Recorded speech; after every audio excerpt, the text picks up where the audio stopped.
এ মালিক, আমাদের কিছু খাবার দে রে। অনেক দিন ধরে কিছু খাইনি, যে পুজো আইসে গেল তাও কিছু দিচ্ছু নাই। একেবারে গরিবটা হয়ে গেছু তুই। আমাদের চুরি করে হলেও কিছু অন্তত দে।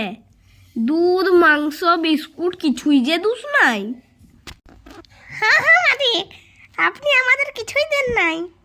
আমরা ততদিন ধরে কিছুই না খেয়ে আছি। বিস্কুট টিস্কুট কিছু তো দিন মালিক, দুধও একটু দিন, চুরি করেই দিন। খিদা দমে পাইছে, সে দুর্গা পূজায় খাইছিলাম, এখন কালী পূজা এসে গেল। আরে আমার এই খাবার জুটছে নেই, তোদেরকে কি আর ভালো মন্দ খাওয়াবো? তোরা বরং জঙ্গলে চলে যা, ওইখানে পাতা শামুক এইসব খাইয়ে আসবি। আমাকে আর জ্বালাস না, আমি ভিখারি হয়ে গেছি পুরো একবারে। মালিক, এবার আমার খিদা পাই গেছে, এবার আপনাকে চিবাই গিলিব যদি মাংস টাংস না এনে দেন। আজকের মধ্যে লাস্ট ওয়ার্নিং দিচ্ছি, একটা ছাগল না নিয়ে আপনাকেই গিলিয়ে খাবো, পুরো চিবাই দেবো। হ্যাঁ দেখ, তোদের কথা ভাবে ভাবে আমার মাথার চুলগুলোই উঠে গেছে।